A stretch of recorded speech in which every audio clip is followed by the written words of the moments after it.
are the Army Music Trumpet Ensemble.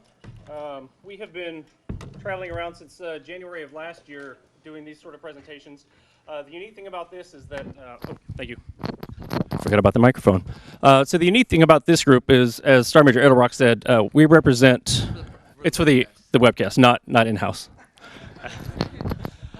We represent, like he said, 5 different Army bands, ranging from the 4 special bands or premier bands in the Army system to the divisional bands, and you'll hear a little bit more about that later. That'll explain a little bit why we're all dressed in different uniforms. I know that may seem a bit different to those who expect the military to present a certain appearance. Well, I assure you we'll explain all that in due time. The first piece that we played was an excerpt from John Williams' Liberty Fanfare. I'm sure a lot of us know that piece here at a trumpet conference. We figured what better way to start a military trumpet presentation than with a fanfare, because a lot of times what we get called to do is to play for the arrival of an official party, dignitaries, or even open an event, like a conference, for instance. So that's why we chose that piece. So I'll start off introducing myself. I am Mike DeLon. I am in the United States Army Old Guard Fife and Drum Corps, and our unit isn't a typical concert band. We play one-valve bugles. So we have over here, this is what we play. One-valve canceled bugle. It's basically a B-flat cornet with a first valve hidden inside the wrap. And once this is over, you can all come up and try it out, play it if you'd like, give it a whirl. The other musicians in our unit play wooden 10-hole fifes, and our drummers play rope tension, snare, and bass drums. And our unit represents the musicians of the Revolutionary War. Our performance uniforms for ceremonies is the Continental Musician's uniform from 1784. So that would have been a red wool coat with blue trim on the sleeves and on the chest. We do wear wigs and tricorn hats, representing, again, the musicians of George Washington's Continental Army. This is something that we've put together to show you another side. That's why I'm wearing the blues today. Just one of our many uniforms that we do have. So the next piece we're going to perform for you is a piece I'm sure you're most familiar with, Durinhorn Passage by Kevin McKee. Kevin is a up-and-coming American composer based in Maryland at this time. And actually, we're going to be working with Kevin next month when we do a concert with the University of Maryland Orchestra and Concert Band. So Kevin's going to get to work with us. He's going to play in the group and sort of let us know how this piece is really supposed to go. So he said he likes to enjoy music, or likes to perform music that sounds hard, but it's actually easy to put together and just fun to listen to. So we hope you enjoy Durinhorn Passage by Kevin McKee.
Hello, I am Staff Sergeant Kevin Paul. I'm a member of the U.S. Army Band Pershing Zone.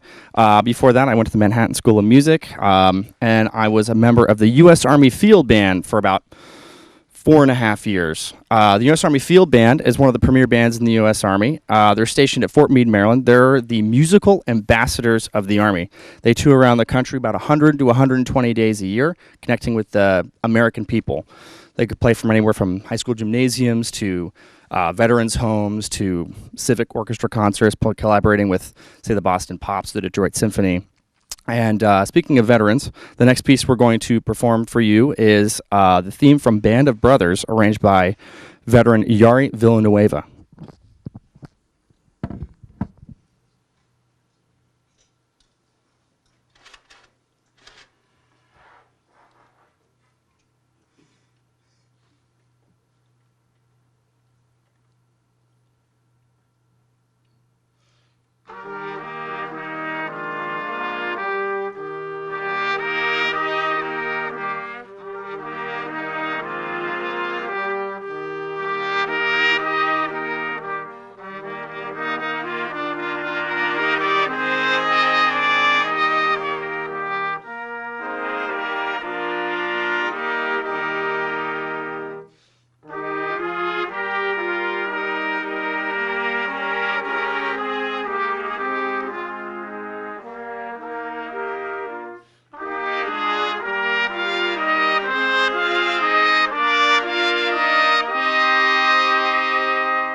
Good afternoon. My name is Sergeant First Class Chris Venditti.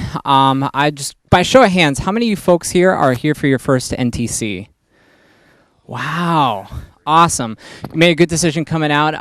Who saw Ashley Hall's discussion earlier? Wasn't that great? So she was talking about how she felt like she grew up here, and similar to her, I started doing NTC when I was a freshman in high school, and kind of grew up here. I did it in high school and college, and so y'all are this is a great place to come meet folks, to come play, to learn from experts in the field, meet other teachers, and I just encourage you to keep doing it and keep learning from those around you.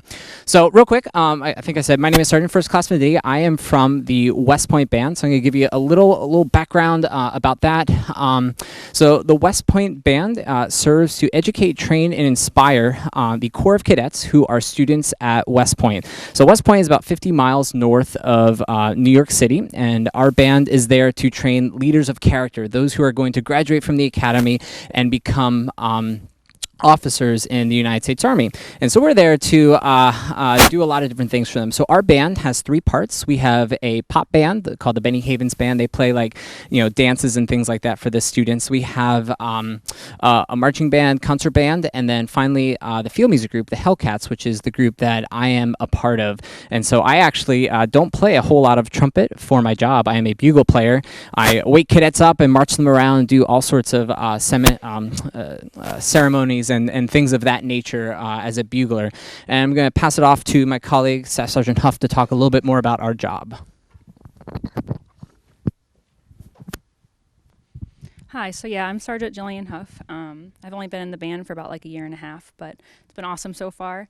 So for our job, we do a couple of different things, and a lot of it's pretty routine, like a lot of the same thing every day.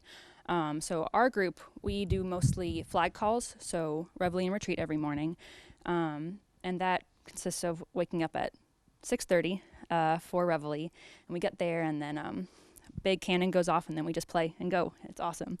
And then after that, we usually rush over to do meal formations. And so meal formations for the cadets are every morning or before any food time. They form up, to get accountability, just to make sure everyone's there, make sure no one's lost. And so we play for them while they form up, and then we march them into the dining hall. We do that for breakfast and lunch during the normal school year, and we'll do dinner formations in the summer. And then, so we'll also do retreat, play the flag down. That also has a big cannon too. And we also do lots of military funerals, either on or off post, which is always, such a great honor to do. And then we'll do a couple other little things, maybe like ceremonies, some parades. So it's a lot of the same, but it's a great job. And so Sergeant Venditti and I are going to give you a little demo of what we would do on a daily basis.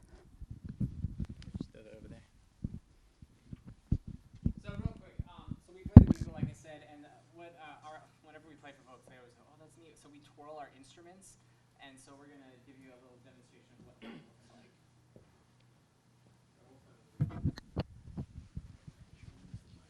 Yeah.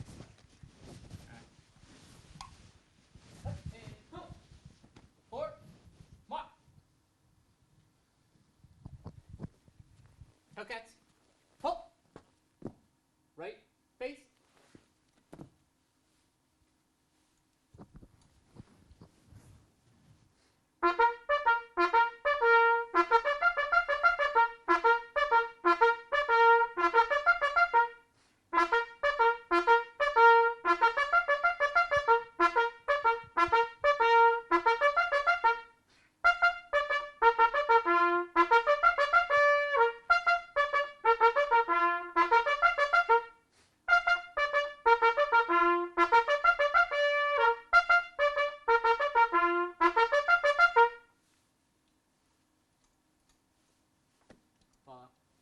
Yeah.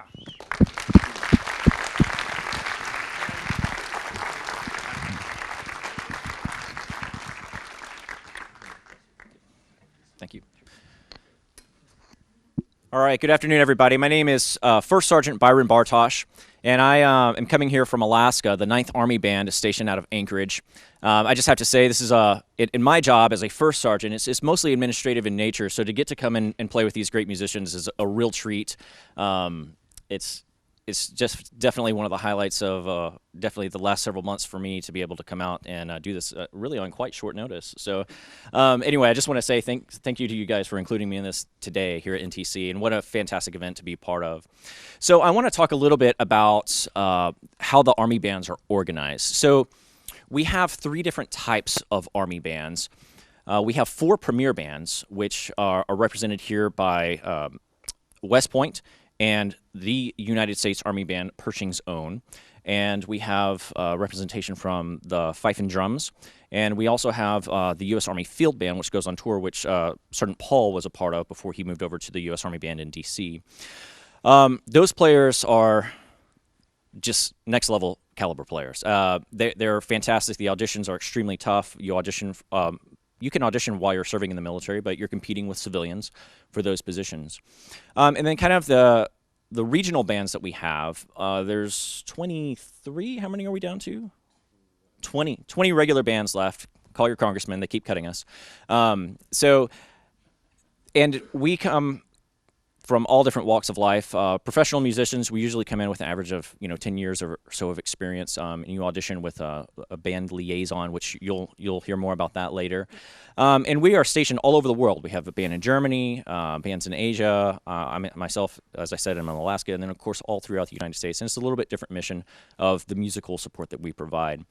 And then there's also musicians that we have that are part-time musicians, Reserve and National Guard. So my path was I actually started off in the Marine Corps, and then got out to go to college and work on my performance degree. And I went to the Indianapolis, there's an Indiana National Guard band, and I did that while I was in school. So I did that 1 week a month, 2 weeks a year.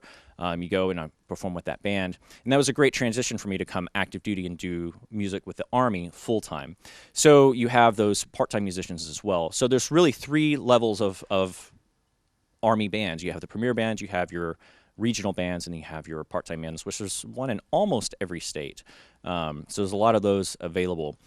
And I will say, we've talked a lot about bugle calls and stuff, and one of the things we all do, both have in common as military musicians, especially as military trumpet players, and I think trumpet players in general, is performing taps. I think that is a critical aspect of what we do, certainly from the military, to pay honor to those who have served, and especially those who have fallen heroes.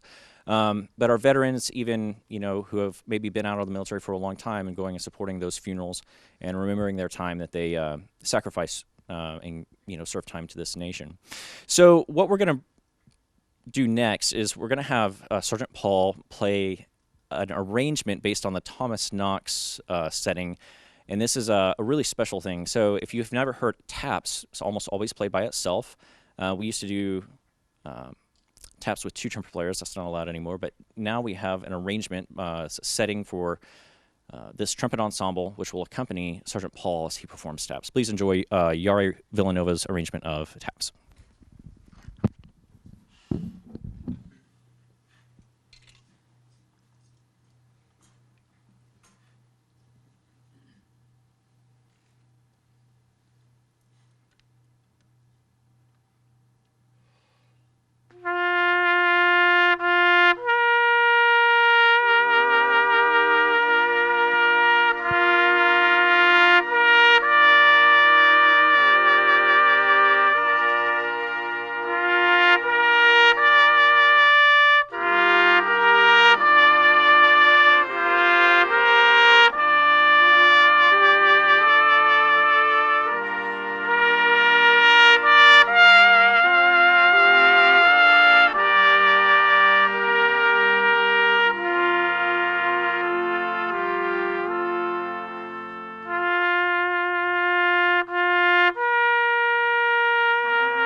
How's everybody doing?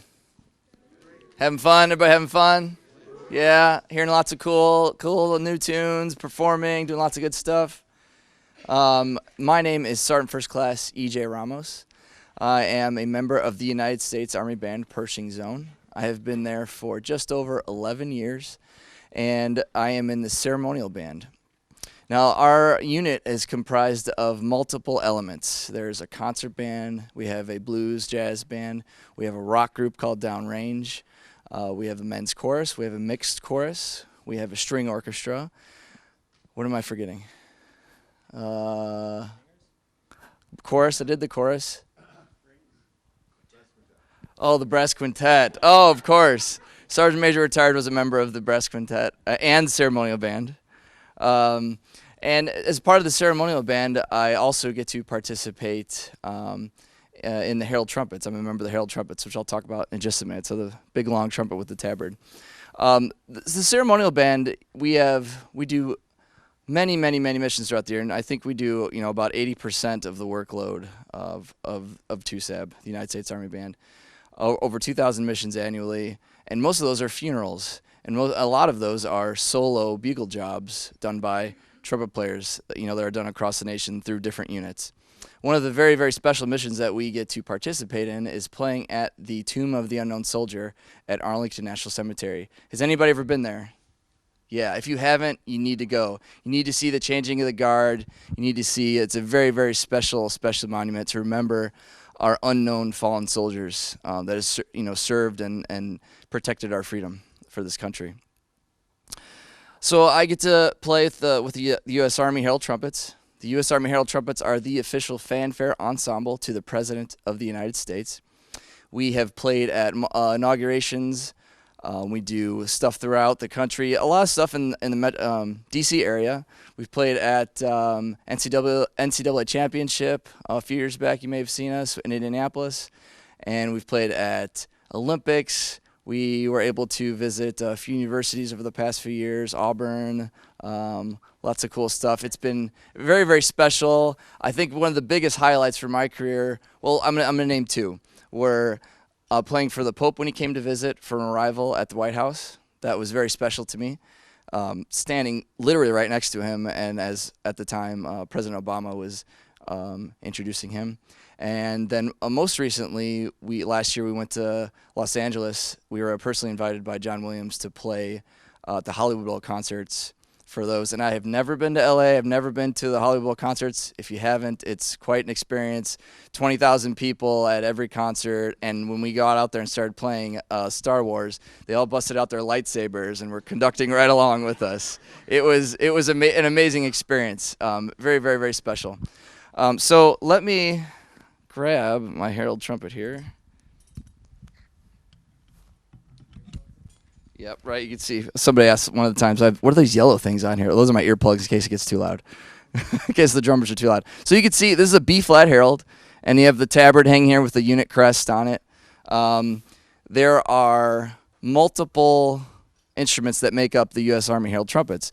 There are bass Herald trumpets, which some of the fanfares that we played today, the first fanfare, I was covering the bass Herald trumpet part, and we're going to play another one in a minute that I'll introduce. And there are tenor heralds that are covered by trombone players, euphonium players, and then we have first, second, third, and high E flat. So there's 4 separate trumpet parts, 3 B flat parts, and then a high E flat part. But a lot of the times we get to play Hail to the Chief or for rival ceremonies. Thank you. As he's going to grab this in just a second. I want to demonstrate. We'll play 4 ruffles and flourishes, and then we'll play maybe Hail to the Chief. You might have heard it before.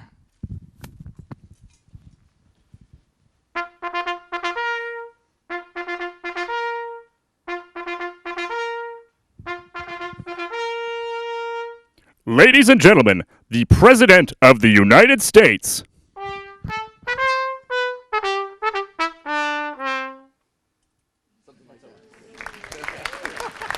Thank you.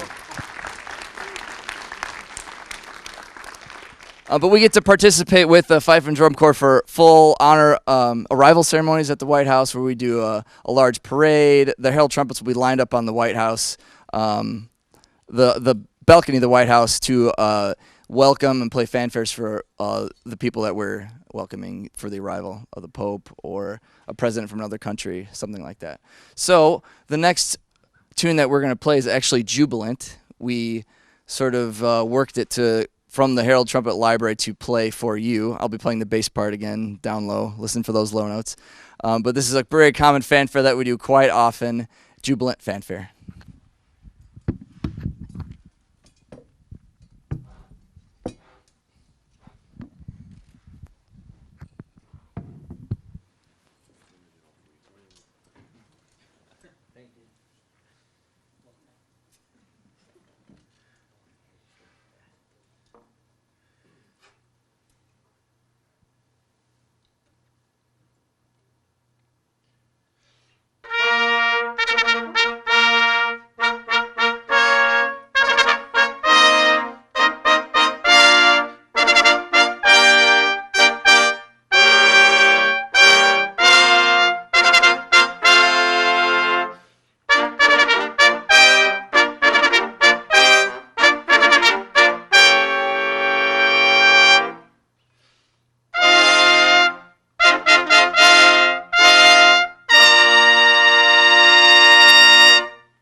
My name is Justin Mabry, and I am currently with the 1st Armored Division Band in El Paso, Texas.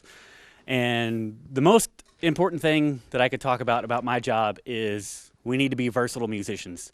And in the 1st Armored Division Band, in any given concert, especially we're coming up on some concert band stuff, I go from playing lead trumpet to playing very delicate solos to playing principal in the concert band.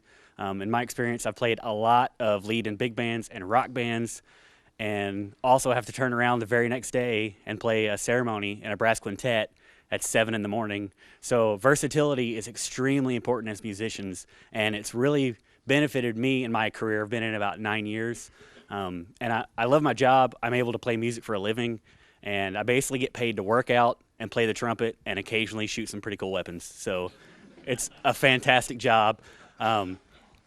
Been able to travel the world and tour the country all over the Southeast, Midwest.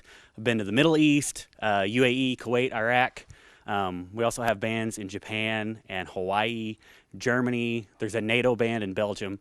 So there's so many opportunities if you love to travel. And it's been such an amazing job. And I get to play with amazing musicians.